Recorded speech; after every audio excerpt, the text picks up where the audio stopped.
Hey gamers, what's up? So this is my thoughts and first impressions on the Retron 5. You probably already saw my opening video and where I unboxed and showed you everything that came with it. Now I'm going to really get in depth and show you what I think of the console itself. I've had a lot of gameplay time with it so far today, a few hours, and I'm really impressed. Its build quality is a lot better than some of the other consoles. It doesn't feel flimsy. It is a little light, but I would kind of expect that.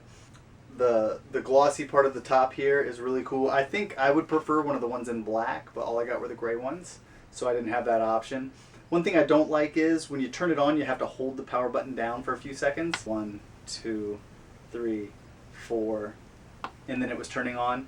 At first, the first one I tested I thought was DOA because I kept on just tapping the button and it wasn't, and I looked in the instruction book and it didn't say, oh, hold the button down. So I thought that was a little weird. I think when I sell these, I'll mention that to the people who buy them, like make sure when you turn it on, hold the button down. Because I could see a lot of people coming back saying it doesn't work right. I did play Game Boy Advance, Game Boy and Game Boy Color games on here. That was a lot of fun. I did play Famicom, Nintendo, and Super Nintendo. I haven't played any Genesis games yet, oddly enough. And I would like to try out some Sega Master System games on here too with the power-based converter.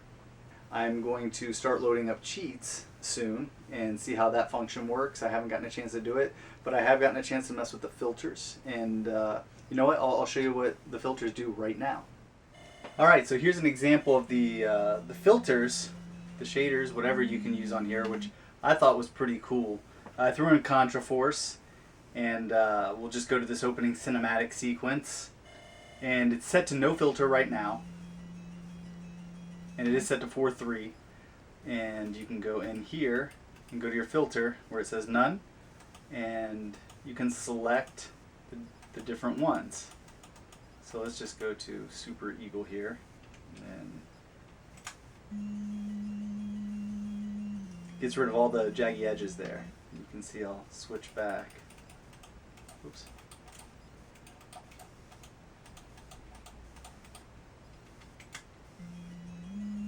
Makes a pretty big difference.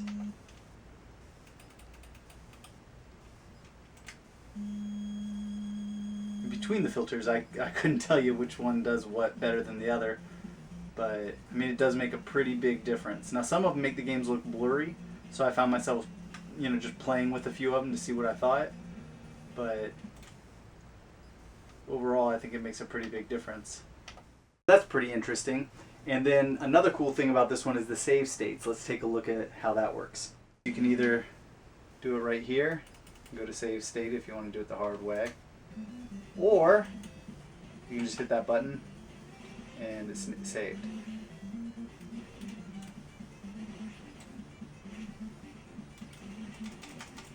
So if I die right there and I decide I want to go back,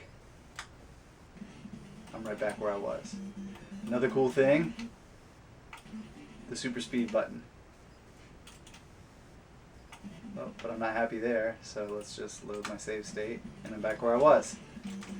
This would be really helpful for, well, games like this, actually.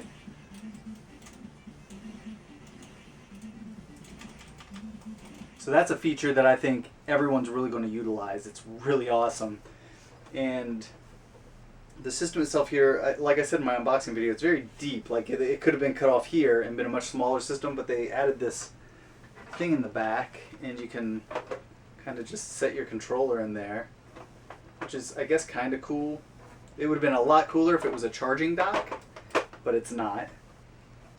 I mean, all in all, this sitting on my shelf, I'm happy with that. It's a good looking system. It's very functional. It plays so much. 9 up to 10 games if you have the Sega Master System power-based converter, and just it really does a lot. And the extra added functionality of the filters and the save states and the cheats and all that is just outstanding. So I'm really happy with it. Now let's get an up-close look at the controller so you can check it out. So here's the controller up close. You can see it's just a good standard 6-button layout. The plus and minus buttons are your main action buttons. It does have these 4 lights at the bottom. And you can see those 3 flashing.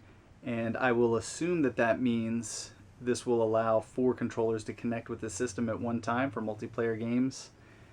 I'm kind of curious to see about that.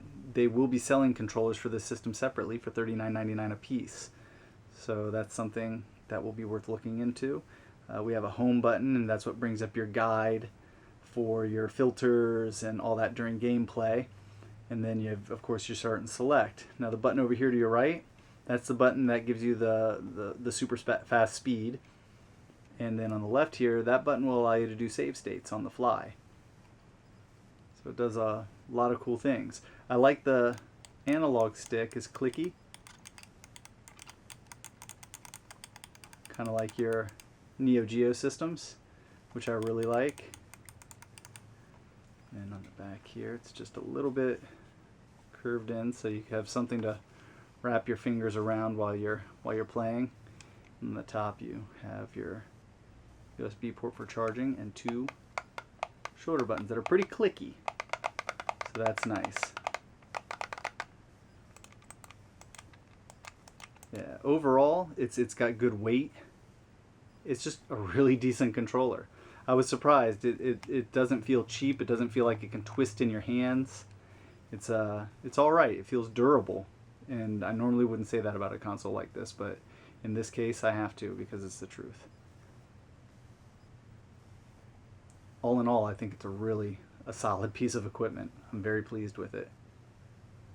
So that's it. It's a very cool controller. I'm very excited about this. Just the system in general is pretty awesome. My first impression is a lot better than I thought it was going to be. I expected this to be kind of a flimsy console. Even though it did a lot, I expected the build quality to be poor. And I didn't expect to think it was just as cool as it is overall, but I must say I'm pleasantly surprised because it really is. So I would actually recommend this console. Right now I see them going online for a little bit more than they should, but once they're in plenty supply again, it won't be that bad. You'll be able to get hold of one for its normal retail price of $139.99, and I would say for that it's kind of a bargain. So that's all I have to say for now. Thanks for watching. I'll catch you all later.